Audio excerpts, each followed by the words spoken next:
Hello again, vinyl community. Bill here, and I'm going to do a video about Scottish musicians, and this is called The Scottish Connection, and we're going to explore various bands and musicians that have shown that Scotland's had quite an impact on the world of popular music.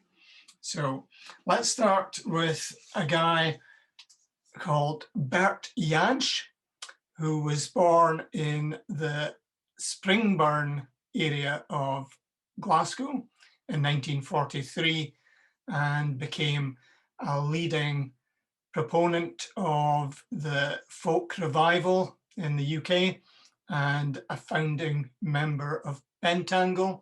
But this CD collection is his solo work and double CD, but we've got Rosemary Lane on here and the beautiful acoustic guitar of Angie, which is not the Angie that the Rolling Stones did, but the Angie that is sometimes spelled A-N-G-I. This one's A-N-G-I-E. I think it's the same song that Davy Graham, that fantastic guitar player of the same 1960s era. So this has also got Needle of Death, which is Bert's sort of warning about the damage that drug addiction can do. This has also got Goodbye Pork Pie Hat and Wishing Well as Lucky 13 and Weeping Willow Blues. So Bert Yanch. And then on a similar sort of musical vein, we have these two guys from Edinburgh, and this is Psychedelic Folk and the Incredible String Band. So Robin Williamson, Mike Heron and Clive Palmer founded this group in 1966. But this album, The Big Huge, is from 1968. And we've got some great psychedelic folk songs on here. Maya, Greatest Friend, The Mountain of God, and The Iron Stone, and The Circle is Broken, and Cousin Caterpillar. So that's the Incredible String Band. And now I want to move on almost a decade. And I'm not sure if I've ever seen this on vinyl community videos, but this was a holy grail for me for a long time. I remember getting this out of the record library in Aberdeen and had it on tape for a while.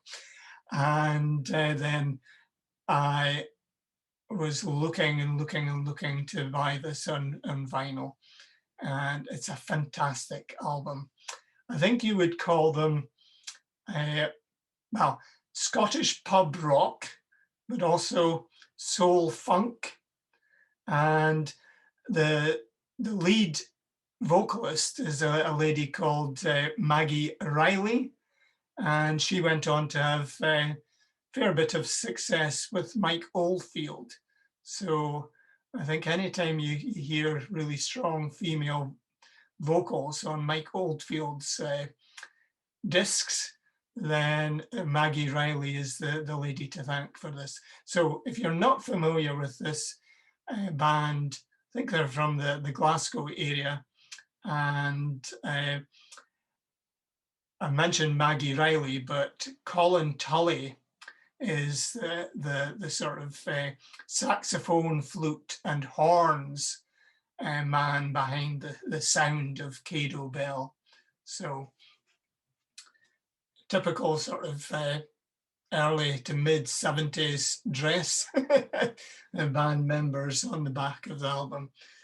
But yeah, all too familiar, rocked to stony silence, paper in the rain, airport shut down. It's quite apt for the pandemic.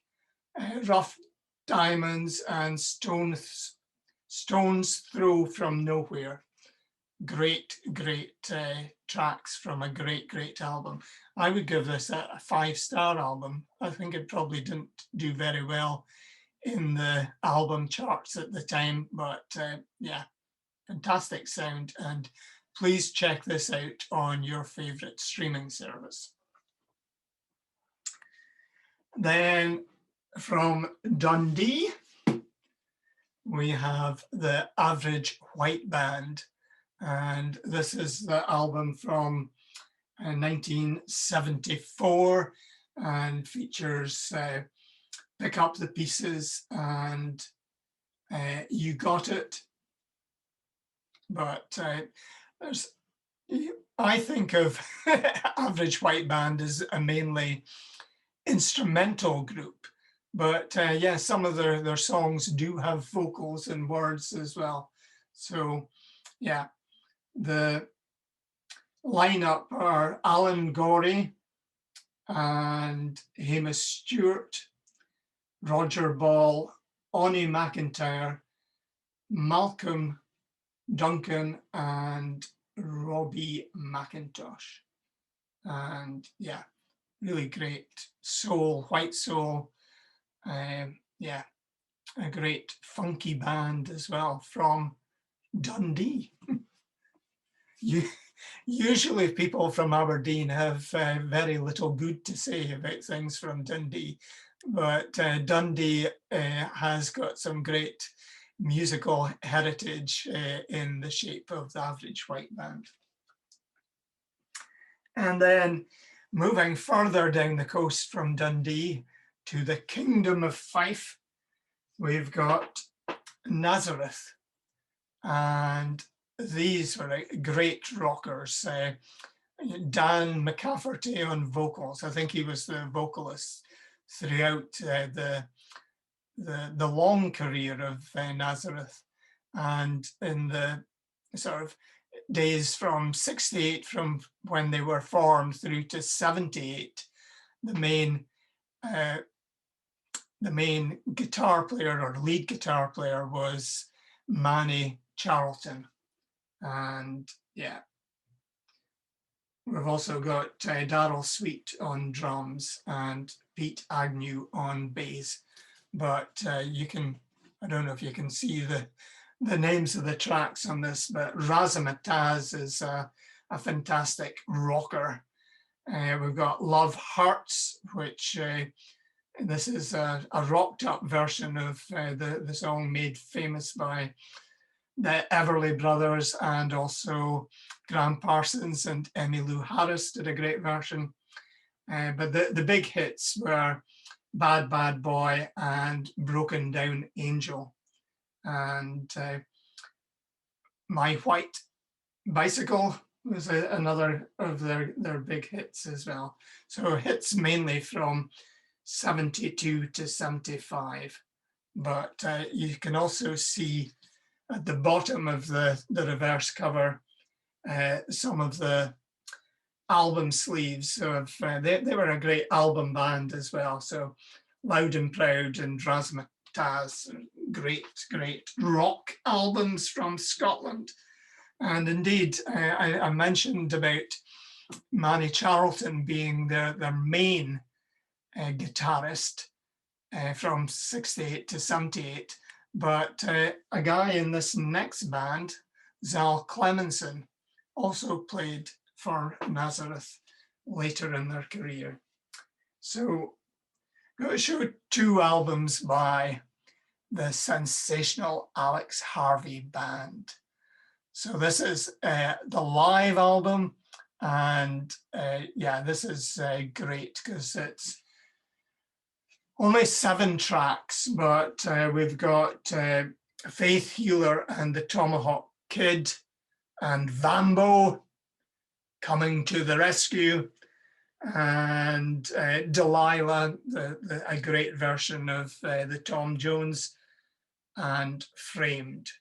But Tomahawk Kid is the story of pirates, and when I saw them live as part of the Who Put the Boot In tour, and they played Celtic Park in Glasgow, and they introduced the song as "This is a song we stole from Robert Louis Stevenson," who of course wrote Treasure Island.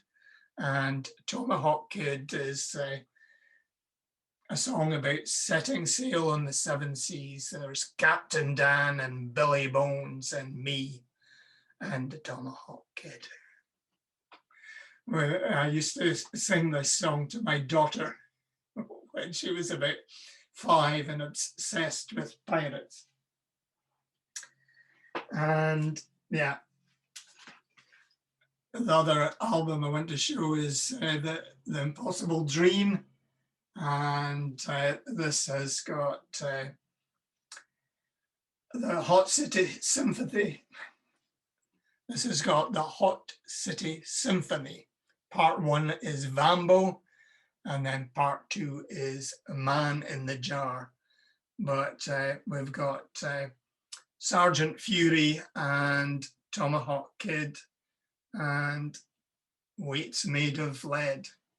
So yeah, the band were Alex Harvey on vocals and rhythm guitar, Zal Clemenson on guitars, Chris Glenn on bass guitar, Hugh McKenna, keyboards and synthesizer, and Ted McKenna on drums.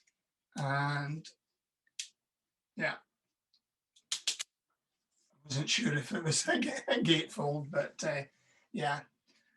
The thing I love about seeing this band live were the way they would stand on the amplifiers, and yeah, the sound of the sensational Alex Harvey band is phenomenal. I think Alex Harvey had a long career before he became famous in the 70s. So I think he had a band in the early 60s, and some people refer to him as a godfather of punk. So he had a punk attitude and fantastic showmanship. Yeah, he was the ultimate showman from Scottish musical history. And at that show in Parkhead in Glasgow in, I think it was 74, 75, they had this sort of wall, or it was probably just a canvas background made to look like a wall.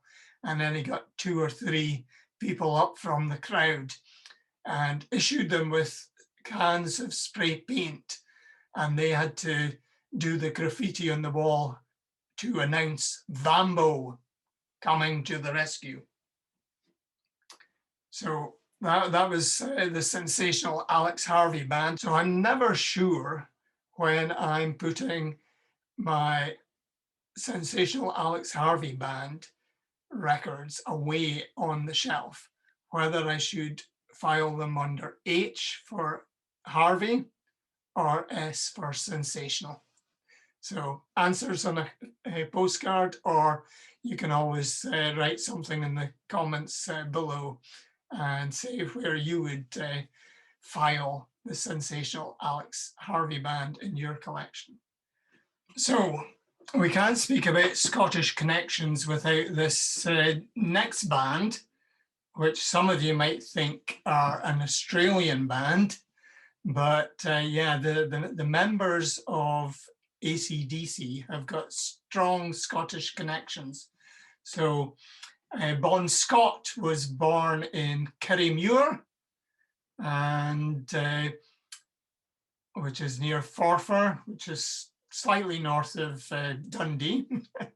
But Bon Scott's family moved to Fremantle in Australia in 1952 when Bon was 6 years old. And the other thing to know about Kerrymuir is that there is a statue to Bon Scott in Kerrymuir. And I think there's also a statue to Bon in Fremantle, where I think he's buried. Statue is, I think, near the Queen Elizabeth Pier in Fremantle, but the locals call it Betty's Jetty. So yeah, Betty's Jetty. So that's Bon Scott. But there was also the Young family, and William Young, the father of Angus and Malcolm, came from the Cranhill district of Glasgow. But as you probably know from me, Scotland's a pretty cold place. But the big freeze of 1963 was just a bit too much for the Young family, and they emigrated to Australia. And I think it was near the probably the Sydney side of Australia that they moved to. And these young brothers, in 1973, they formed the band AC/DC. I think they wanted to sound a bit electric and, all the power of electricity. And I think they saw the AC/DC sign on one of their sister's sewing machines. So it had nothing to do with their sexuality, but they just wanted to have an electric presence, which they definitely did. So they had a debut album in 1975 of High Voltage, and then within a period of 2 or 3 years we get Dirty Deeds Done Dirt Cheap, which has got big balls. AC/DC songwriters are wonderful masters of the double entendre. And Problem Child's on here as well as Squealer, and Dirty Deeds Done Dirt Cheap. It's just a great riffs. AC/DC are just a great riff-based band with Angus in his schoolboy uniform, entertaining crowds from Buenos Aires to Aberdeen, and saw them a few times in Aberdeen. Also saw them at the Glasgow Apollo, which was great. That was, unfortunately, I didn't see them with Bon Scott as the vocalist. It was Brian Johnson, formerly of Geordie, another AC/DC Power Age. This one's got Rock and Roll Damnation and Sin City and Riff Raff. Yeah. And yeah, Bon Scott tragically died in 79, 80, and the comeback album Back in Black just smashed it out of the park, and I think is one of the top 5 selling albums of all time, and has got some great tracks on it as well. So that's AC/DC. Another great band from Scotland are, of course, Simple Minds. This is an import, I think. Don't know where it's imported from, but can you believe a Scotsman paid £6 for a single or an EP in 1985? So this has got Don't You Forget About Me, which was the big hit, and from the film The Breakfast Club. So one of the reasons that Simple Minds became global megastars. So I've got Don't You Forget About Me on side A, and Don't You Forget About Me full-length LP version on side B, plus brass band in Africa. So yeah, Simple Minds, great band from Scotland. Also show the Simple Minds live album. So this has got Waterfront, Promised You a Miracle, Alive and Kicking, Don't You Forget About Me, Sanctify Yourself, and New Gold Dream, amongst other things. And a great gatefold showing them in concert in Paris. So I think Jim Kerr and co were, during the 80s, it was like a battle between U2 and Simple Minds to see who would be the winners of that contest. I think U2 finally edged it, but Simple Minds, a great band, and Jim Kerr, great vocalist, and a group of really good musicians. I did see them at Ibrox Stadium in the late 70s, I think it was, and my seat was in the stand that would be behind the goals, and the stage was at right angles to that. So I still to see the drummer of Simple Minds, because I couldn't see him from my vantage point. So that's the first part of Scottish Connections. So we'll see you again soon for part 2 of Scottish Connections, and we'll look at some more singers and some great bands from the 90s and the Postcard record label. So I'll leave you with some views of Scotland, courtesy of my camera, and this includes Dunnottar Castle and some Charles Rennie Mackintosh buildings. So see you next time. Bye.